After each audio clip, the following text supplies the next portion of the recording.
Hello, welcome you all to my channel. आजपासून मी माझ्या चॅनलवरती रोज मिनी ब्लॉग टाकणार आहे.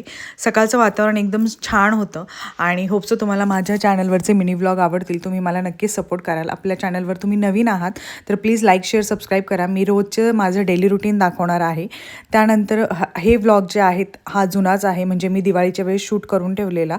आणि इथे नवीन खरेदी आम्ही दिवाळीच्या वेळेस केलेली होती, जी की टू व्हीलर माझ्या सासऱ्यांसाठी होती आणि टू व्हीलरसाठी लगेच हार पण घेतला होता. हे सगळं करेपर्यंत संध्याकाळ झाली. घरी आल्यानंतर स्वयंपाकाची तयारी केली. स्वयंपाक झालेला आहे. भाजी भाकरी बनवली सगळ्यांसाठी आणि त्यानंतर ट्रायपॉड घेतला शूट करण्यासाठी. तर ट्रायपॉड हा त्या दिवशी माझ्याकडनं एकदा पडला होता, तेव्हा ते तुटलं गेलं पण मला समजलं नाही आणि मी नंतर तो फेविक्विकनी व्यवस्थित चिटकवला आणि तो छानपैकी तयार पण झालेला आहे आता यूजसाठी. तर असा होता माझा आजचा दिवस आणि होप सो तुम्हाला इथून पुढचे माझे मिनी ब्लॉग नक्की आवडतील. आपल्या चॅनलला तुम्ही शेअर करा, सबस्क्राईब करा आणि सपोर्ट करा. भेटूया आपण नेक्स्ट